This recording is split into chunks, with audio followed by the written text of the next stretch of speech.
Saudara, apa saja pasal yang menjerat artis Gisela Anastasia sehingga polisi menetapkannya sebagai tersangka kasus video pribadi? Kami telah terhubung dengan Kepala Bidang Humas Kabid Humas Polda Metro Jaya, Komisaris Besar Polisi Yusri Yunus. Selamat malam Pak Kabid, Pak Yusri. Selamat malam Mas Aiman. Ya, Pak Yusri, tentu ini menjadi pertanyaan apa yang kemudian dikenakan terhadap Gisela Anastasia dan teman prianya Michael Nobu De Vretes.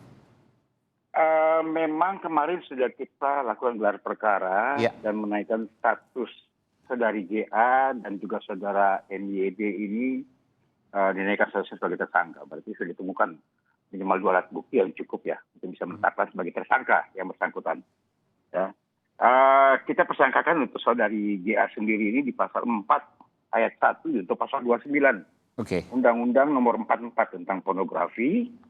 Ya. Kemudian juga di saudara MYD ini di pasal 8 di Yunto pasal 34 Undang-Undang pornografi ya. Dan juga ada di pasal 27 ayat 1 Yunto pasal 45 Undang-Undang tentang ITE. Nah ini yang dipersangkakan. Saudari GA adalah pembuat. Hasil pemeriksaan bahwa memang dia mengakui. Saudari GA ini mengakui bahwa dia memang yang ada di dalam video tersebut. Dia sudah mengakui kepada polisi bahwa yang bersangkutan adalah Gisela Anastasia. Yang bersangkutan sendiri yang mengakui. Ya betul.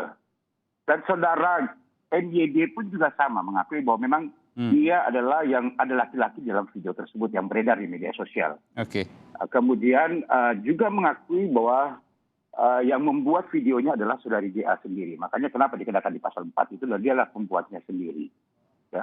Kemudian juga memang motifnya adalah ditanyakan dia untuk pribadi, tetapi yang perlu kita ketahui bersama di sini bahwa ini tersebar sampai ke umum, ke masyarakat layak ramai, bahkan ramai di media sosial.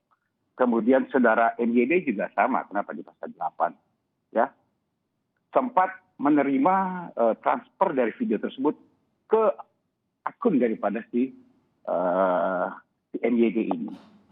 Itu Mas. Baik. Pada kasus-kasus sebelumnya yang dikenakan tersangka ini biasanya adalah orang yang kemudian ikut mentransmisikan video pribadi atau video yang terkait dengan muatan pornografi. Apakah dari hasil penyelidikan dan penyidikan polisi sejauh ini ditemukan bahwa yang bersangkutan ikut aktif mentransmisikan muatan ini? Sampai dengan saat ini belum berhenti sampai di sini Mas Aiman. Jadi masih kita terus melakukan pengejaran karena kita masih dalami terus. Nanti termasuk akan kita panggil saudara GA dan MYD ini sebagai tersangka ya. Karena memang untuk kita bisa mengetahui nanti siapa penyebar pertamanya. Karena dari pengakuan kedua-duanya ini, saudari GA ini mengaku bahwa HP-nya itu rusak. Ya. Kemudian kita ketahui bersama bahwa video yang beredar adalah video yang memang bukan langsung dari satu handphone yang tersebar, tetapi handphone yang kemudian divideokan lagi. Ya, kemudian juga saudara MYD juga mengaku bahwa setelah dia terima video tersebut dari saudari GA, itu kemudian seminggu kemudian baru dia hapus katanya. Makanya ini masih kami dalami lagi siapa penyebar pertamanya. Artinya soal transmisi yang bersangkutan apakah ikut menyebarkan atau tidak itu masih dalam penyelidikan polisi, begitu Pak Yusri? Baik. Betul sekali Mas Aiman. Baik, kalau gitu saya bacakan bahwa pasal 4 ayat 1 Undang-Undang Pornografi disebutkan mengatur larangan pembuatan, memproduksi, membuat, memperbanyak, menggandakan, menyebarluaskan, menyiarkan, mengimpor, mengekspor, menawarkan, memperjualbelikan, menyewakan atau menyediakan pornografi. Artinya ketika ia membuat saja walaupun untuk konsumsi pribadinya katakanlah seperti itu bisa dijadikan tersangka Pak Yusri? Konsumsi pribadinya pengecualian Mas. Tapi yang terjadi adalah bahwa video itu bisa tersebar keluar untuk khalayak ramai. Ini berdasarkan hasil dari perkara yang kita ini kan Mas. Walaupun misalnya karena hilang karena ketidaksengajaan, apakah itu kemudian dihitung sebagai sebuah kelalaian atau korban? Iya, sementara ini hasil dari pemeriksaan saksi ahli maupun gelar perkara kita lakukan seperti itu. Makanya kami masih mendalami lagi nanti ini video ini karena memang ada sempat transfer video tersebut kepada saudara MYD. Ada transfer ke sana. Makanya ini dari saudari GA. Ya betul, melalui satu aplikasi ke handphone milik saudara NYD. Oke, baik. Jadi GA memberikan kepada teman pria yang ada di video itu, MYD, atas video yang kemudian ada video kemudian yang menjadi bukti ini, betul Pak Yusri? Ini masih kita dalami semuanya, Mas. Apakah memang dari handphone yang dia katakan, itu rusak, kemudian dia titipkan kepada saudaranya, ya, itu tersebar, atau memang yang sudah setelah dipegang selama seminggu pengakuan dari saudara MYD ini yang ada sama dia setelah ditransfer masuk ke dalam iDrop yang ada masuk ke dalam handphone daripada ini. Ini masih kita dalami. Karena menjadi pertanyaan Pak begini, Pak Yusri, ya, jadi ketika kemudian memiliki katakanlah video pribadi di handphone misalnya, lalu kemudian tidak ada transmisi apapun, karena kan memang transmisi ini masih kemudian diselidiki oleh polisi, artinya belum dibuktikan penetapan tersangka bukan karena transmisinya, tapi karena memiliki yang kemudian hingga tersebar. Jadi kalau seandainya seseorang memiliki sebuah video pribadi yang katakanlah terkait dengan muatan pornografi di handphonenya misalnya, lalu kemudian handphonenya hilang dan kemudian tersebar, maka yang bersangkutan bisa ditetapkan sebagai tersangka. Ini kemudian penting untuk pelajaran bagi masyarakat. Iya, betul. Makanya ini kan kali ini ya. Memang dalam hal ini pengakuannya adalah untuk muatan pribadi. Tetapi yang terjadi sekarang ini video asusila tersebut itu tersebar ke masyarakat. Oke. Ya, tersebar ke masyarakat. Nah, ini juga nanti akan kita lakukan penyidikan terhadap siapa yang menyebarkan nanti itu. Ini masih kita harus dalami. Baik, itu akan menjadi subjek penersangkaan baru begitu Mas ya, kalau seandainya memang betul. Dengan kondisi ini tahun 2017 terjadinya Mas. Jadi kalau seandainya ini sekali lagi saya akan konfirmasi, ketika ada seseorang yang memiliki video pribadi yang terkait dengan muatan pornografi misalnya untuk konsumsi pribadi, lalu kemudian entah karena suatu hal hilang dan sebagainya handphonenya, lalu kemudian video itu tersebar, maka si pembuat video itu bisa dijadikan tersangka.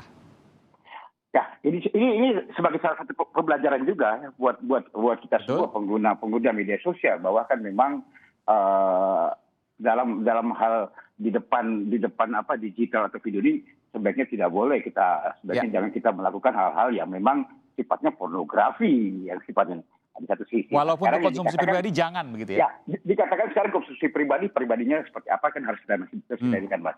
Nah, ini kan sementara keterikatan mereka bukan satu sekitar perkawinan pada saat itu, ya. Dan ini tersebar sampai ke khalayak umum, ya. Ini jadi personal, jadi ini jadi ramai sekarang di media sosial beredar adanya video asusila saudari GA dengan saudara MYD, ya.